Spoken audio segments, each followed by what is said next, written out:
And again,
What are you doing? What are you doing?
everyone.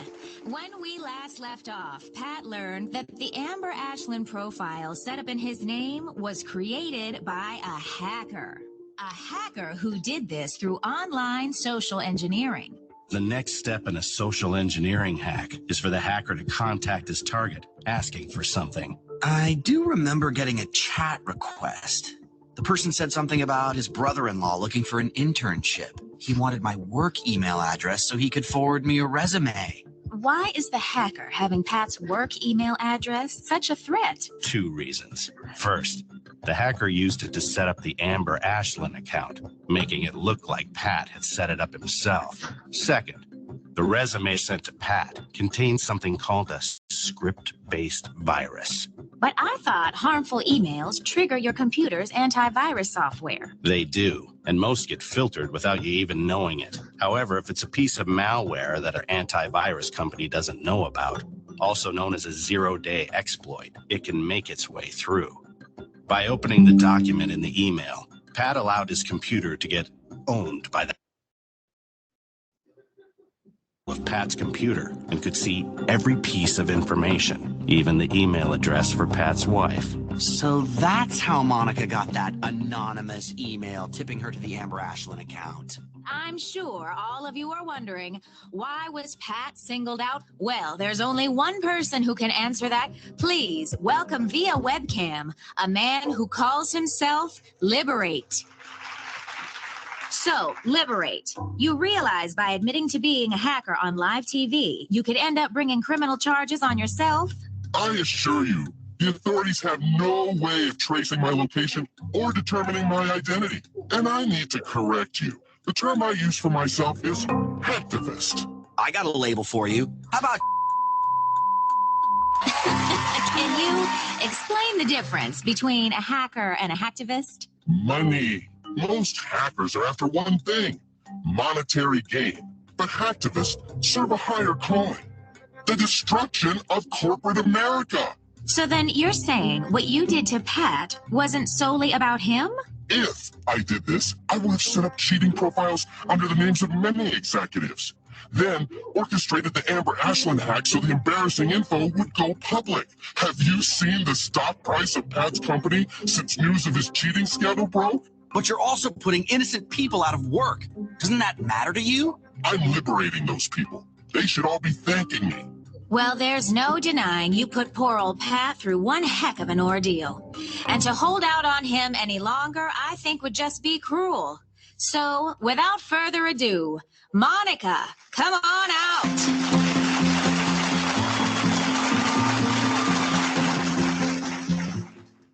That's it for today, folks. Thanks for joining us. And I want to remind each and every one of you, think before you click. Okay, thank you very much, and guys, and welcome to our weekly seminar. Always think before you click. So we're going to go straight to the quiz, as this is not all that difficult. We can easily answer the quiz question, and then we'll go straight with today's agenda. So the question is, what should you do if you get an email attachment with a warning asking if you trust the source? What should you do if you get an email attachment with a warning asking you if you trust the source? The first one being, if it is from someone you know, just open it. There's no way it has a virus attached. If it is from someone you know, just open it. There's no way it has a virus attached. The second being, call your IT support desk and advise them of the warning. You call your IT support desk and advise them of the warning. You reply to the sender telling them there might be a virus. You reply to the sender, telling them there might be a virus. And then the last one being forwarded to a coworker to see if they get the same warning. You forward it to a co-worker to see if they have the same warning. So guys, what do you think are the right answers so that you can take them and then we'll move on?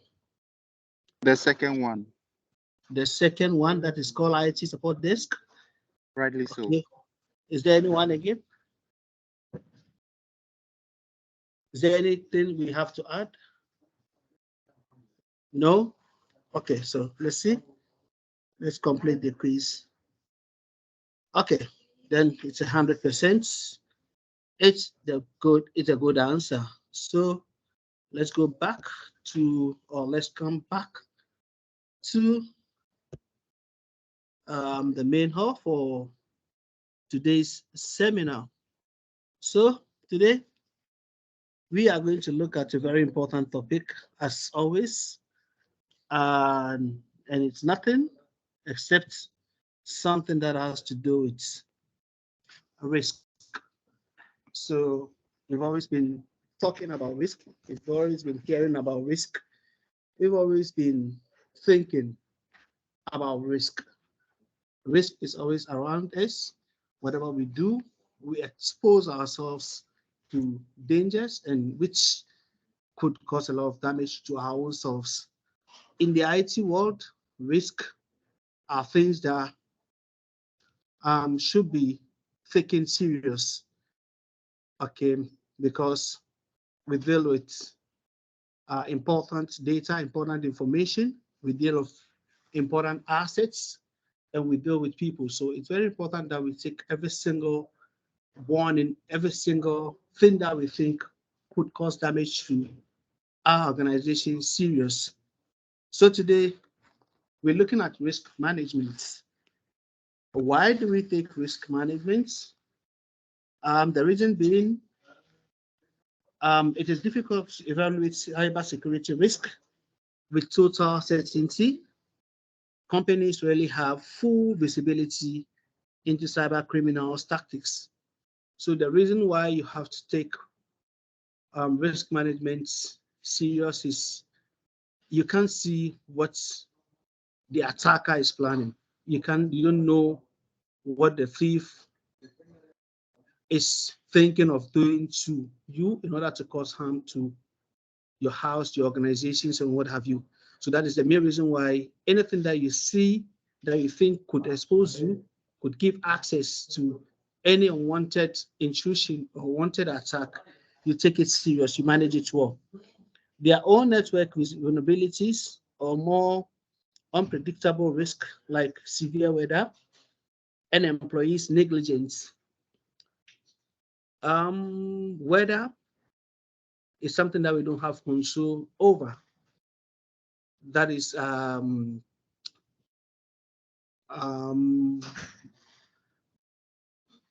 something that you can't predict, even though sometimes the meteorologists do come out with their predictions as far as weather is concerned, but it's not always the same. Sometimes things happen and there's nothing we can do about it. But due to that, you have to put in contingency measures in order to, in case it happens, in case there's any environmental disaster or what have you, you will be able to still be in business. Plus, the same kind of cyber attacks can have different consequences between companies. Data breaches in the healthcare sector alone is amounted to about $10.10 billion or $1 million on average, whereas breaches in hospitality costs about $2.9 million.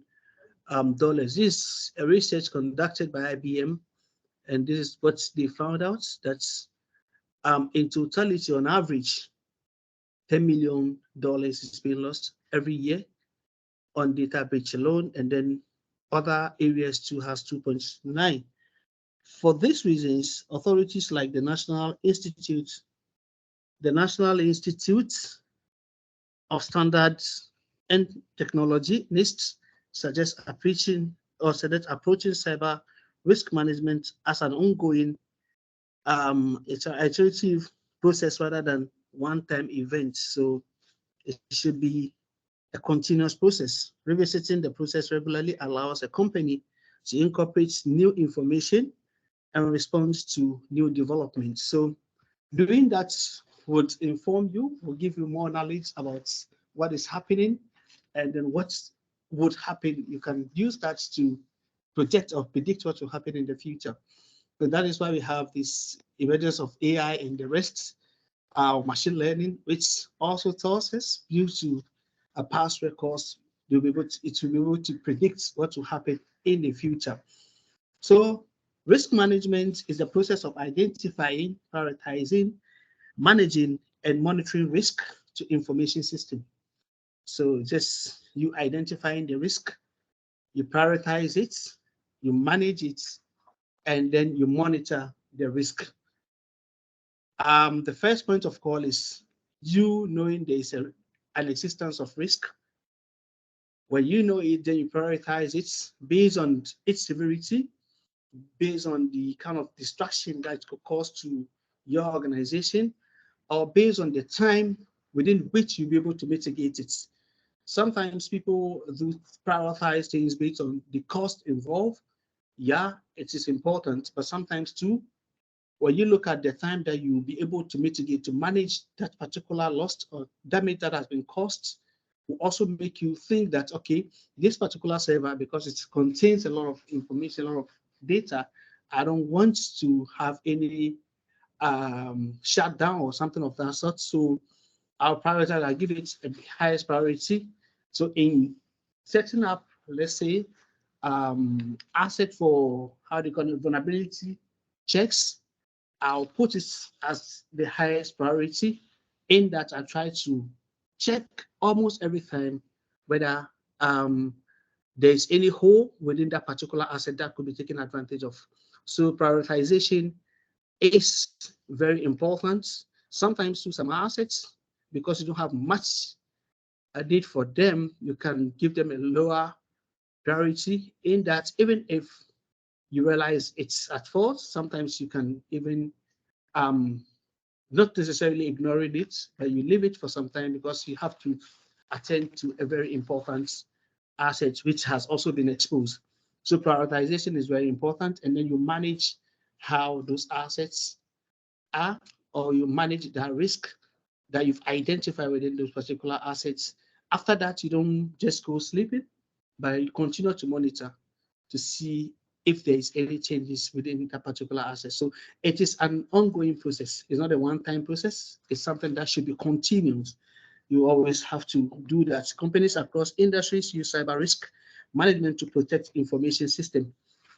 So information system risk management is the process of managing risk associated with the use of information technology. This is another definition. So if you want to have more definition, this is another one. This involves identifying, accessing, assessing, and treating risk to confidentiality, integrity, and availability of the organization, of an organization's assets. So data is the key, the main asset, as we always say, and we protect CIA, that's confidentiality, integrity, and availability. So managing the risk would, give you the chance, give you access to trying to identify, you assess, and you treat risk to the confidentiality. So risk that has a tendency of tampering with the confidentiality of that data, you manage it. That will take care of availability, will also control it. The one that will have a problem with integrity, you also have to manage. So you can see that you have a total control of your assets, and by so doing, you always continue to be in business. First, we need to know what risk is. We've been saying risk, risk, risk. So this is just a measures. Risk measures how likely a potential threat is to affect an organization, how a threat could affect an organization. That is risk. So the process, you have risk identification. So you identify the assets, what data system or other assets that will be considered the organization's own jewels, important assets, valuable assets that you prioritize, that you think, oh, this asset, I don't have to let anything to happen to this particular asset, because if anything is to happen, I may go out of business for some days, which would affect my organization, or I will lose a lot of customers, or I'll lose a lot of money into fixing it and the rest of the thing. So this will make you try to prioritize it, put it on top, and then try to always check the things that happens in and around that particular asset. So for example, which asset would have the most significant impact on your organizations if their confidentiality, integrity, and availability were compromised? You need to look at that. You identify vulnerabilities by conducting vulnerability checks or vulnerability scan. I think with some of us, with Soft Afrique, or those who are part of the CompTIA security class, and then the hands-on. I think many of you have been taken through vulnerability management and vulnerability scanning using Qualys, and how to onboard assets and how to use a cloud agent and the rest of the things. So these are some of the things that we do to kind of check if there is any particular hole within an organization's assets. You identify threats. So what are the possible threats? What are some of the things that you think if it happens, it could affect your assets? What are some of the potential causes of the assets or information becoming compromised? For example, is the organization's data located in a region where environmental threats like tornado and floods are more prevalent? So you need to consider that, for instance, if you are setting up a data center in Ghana, you don't go to areas like, let's say, Odona, Adabraka, because every time it's rained, there's a possibility of flooding and what have you. And even in Accra now, every part of Accra, whenever it's rained, there's a problem with, water entering people's house and stuff like that. So if you have a data center in and around that particular area, and it is not on the maybe story building or something of that sort, you'd know that's the possibility of you going off for business for some days when it's rained, or during between May to, let's say, August, is very high. So when you are citing a place for your data center or for your server center, you need to consider all those things. The other time we're talking about Microsoft's Azure, and upon our check, we realized you don't have any server, data center in and around, how do you call it, West Africa or something of that sort. And when we asked, the people were saying because of the cost involved, and then sometimes the number of people that will access their cloud service is not all that much within that particular area. So if you look at the money that they will invest into that, and the money that they will get is something that's they shouldn't kind of consider doing, because they'll always be running at a loss. So we have one in South Africa and the rest. So that is the kind of things that many big businesses consider when putting up a particular asset or structure somewhere, because it considers the weather, the environmental, the kind of environment that they live in, the kind of investment that they will do, because West Africa is also hot, so they have to invest so much into cooling. You understand, when they are starting a center in Europe, you only have to think of heating or something of that sort, and it's not always so. In Europe, they don't need the cooling, but in our West Africa, they need air conditions and what have you, which you will invest so much into acquiring all those things. So, Pradeep, if you're there, kindly allow those people who are trying to join, because I can't see to allow them. You identify the threats, you identify control. So what do you already have in place to protect the identified assets, a control directed address, and identify vulnerability or threat? So you have to have your control in place, and then how best you can put in place those control measures in case there's any particular problem. You identify risk, you analyze, you evaluate, you treat the risk, and then you monitor. I've stated this already. So risk management process, the second one being information security risk assessment. This is a process of combining the information you have gathered about asset, vulnerability, and controls to define a risk. So there are many frameworks and approaches for this. So, but you probably use some variations of the equation. So risk is just threats times vulnerability, the exploit likelihood times the exploit impacts times the value for that particular assets minus security control. So security risk management strategy. Once a risk has been assessed and analyzed, an organization will need to select a treatment option. So remediation, you implement control and fully or nearly fully fixes the underlying risk. You mitigate it. Mitigating, that's lessening the likelihood and or impact of the risk, but not fixing it. But not fixing it. But not fixing it.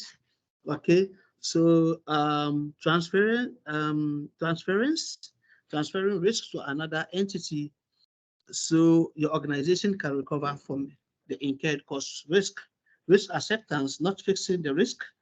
This is appropriate in cases where the risk is Am Table.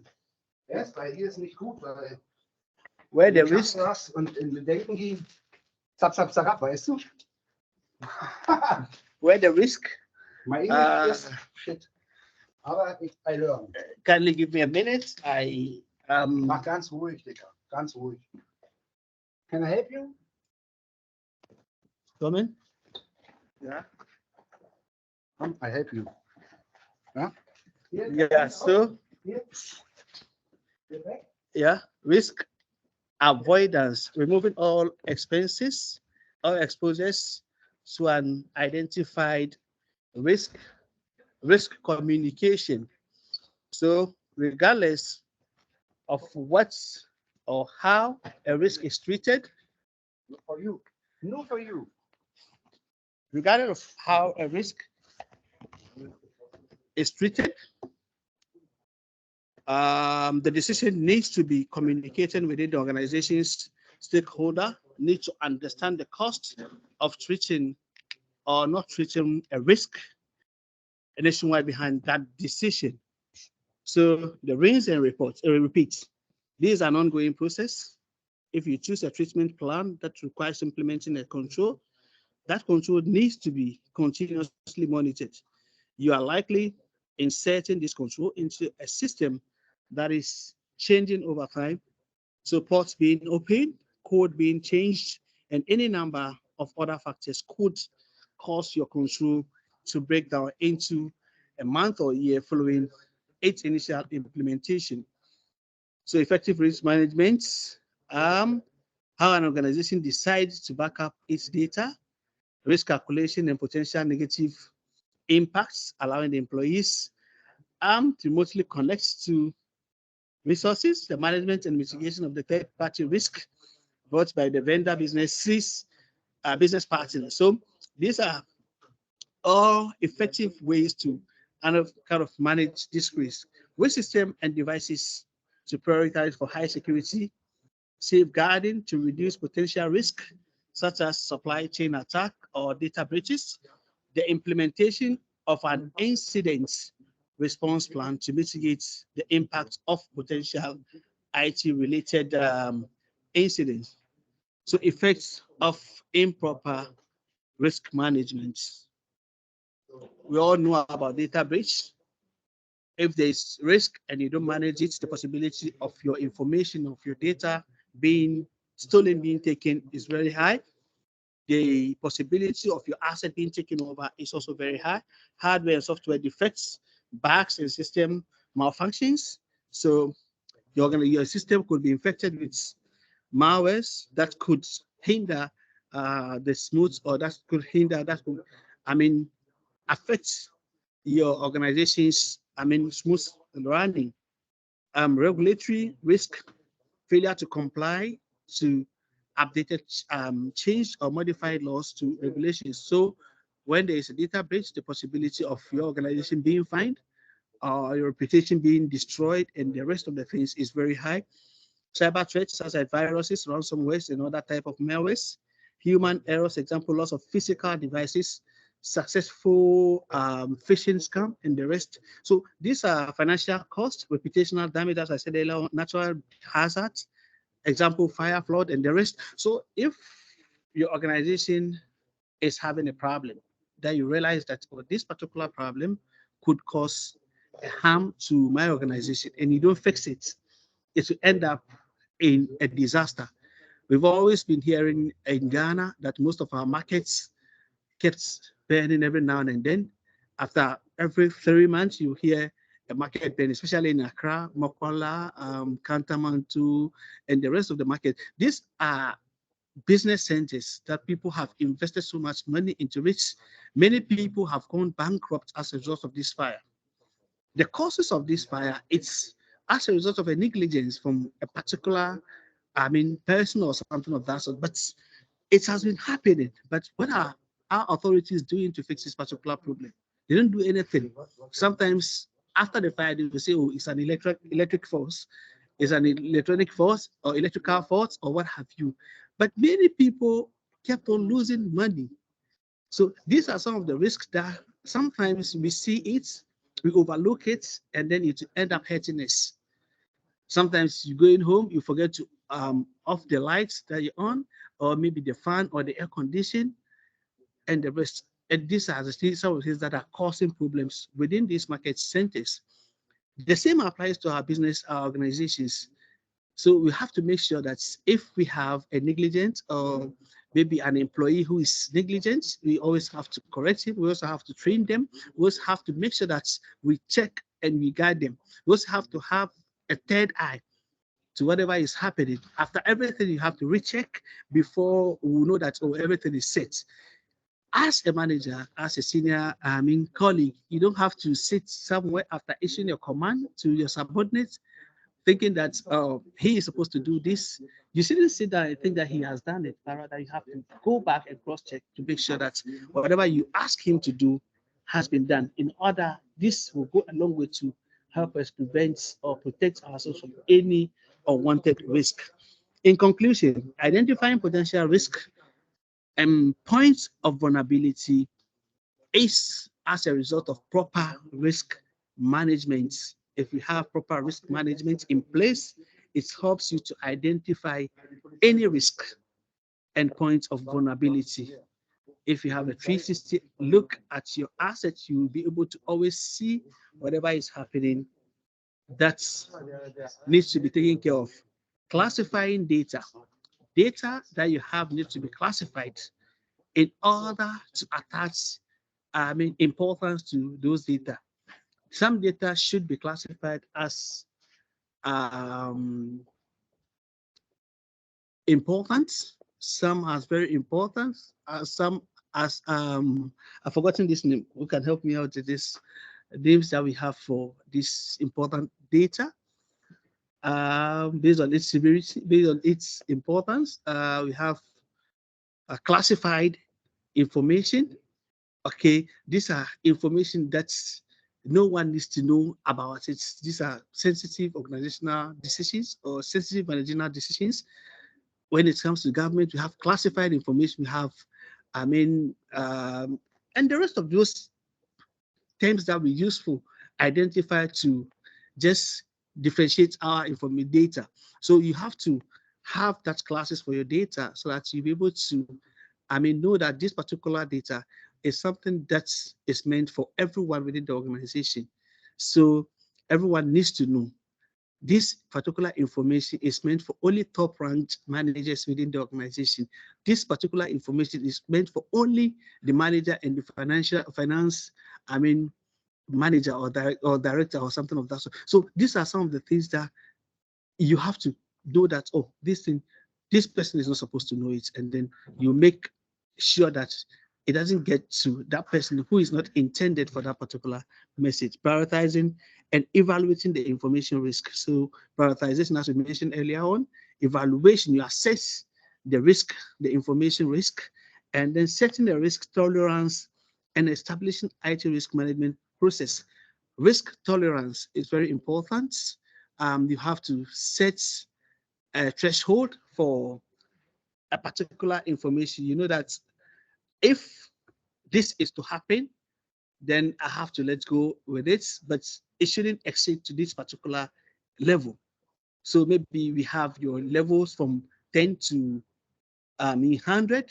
So if it is around 10, you know that, oh, this low. So I will not waste time to kind of take care of it, because maybe the investment that you have to make in mitigating that particular asset, that particular risk, will exceed maybe the kind of damage that that particular risk could possess to your organization. For instance, if you have an asset that all its value, it's around 10,000 Ghana cedis, for instance, there's no need for you to invest 5,000 cedis into protecting that particular assets, into mitigating, or into maybe. So that is how you have to, kind of have your own threshold. You know that, oh, okay, if I have assets of 10 billion cedis, so that one, I can't afford to risk that one. That is why we have our organizational jewels that we put much importance to those particular assets, and then continuously monitoring your risk.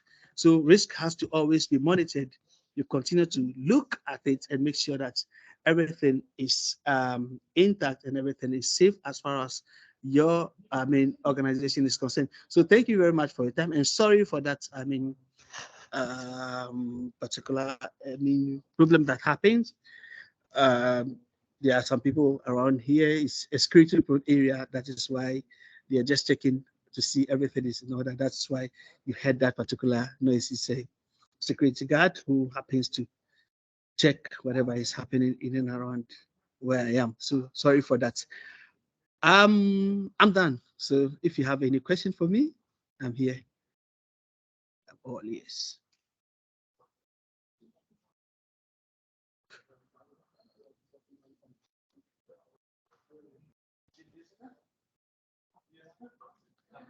Let me stop sharing. So I'm here.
Shafi, thank you very much for such a wonderful presentation. In the absence of any addition or questions, I move that we bring the presentation or the seminar to a close. Thank you. Come again. I didn't hear what she said.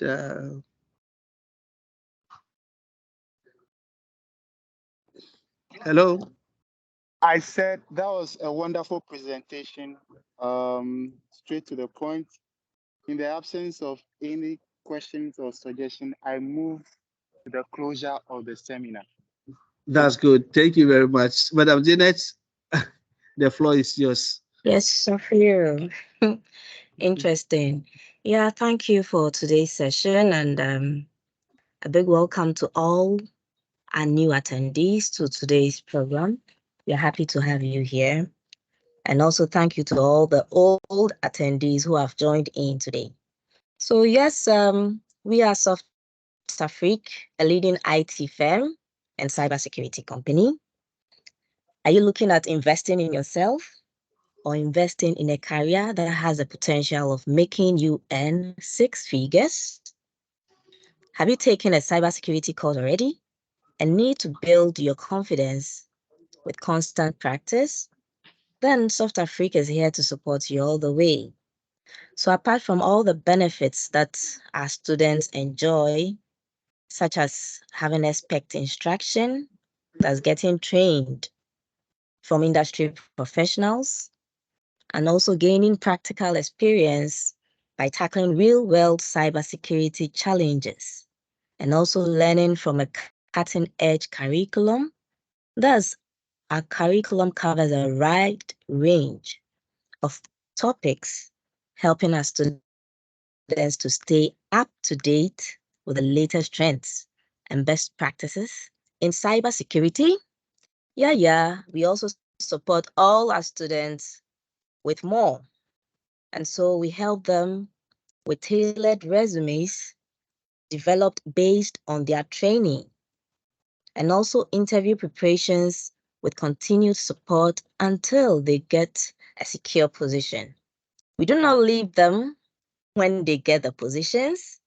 We also support our newly hired professional students on the job.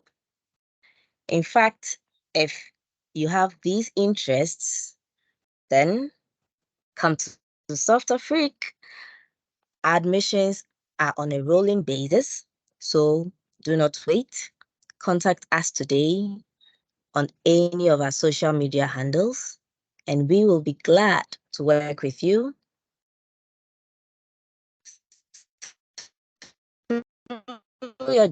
So yes, thank you for joining every Wednesday, same time. We hope to see you next week. Thank you. Bye-bye. Thank you, Madam Janet, and bye-bye. Thank you.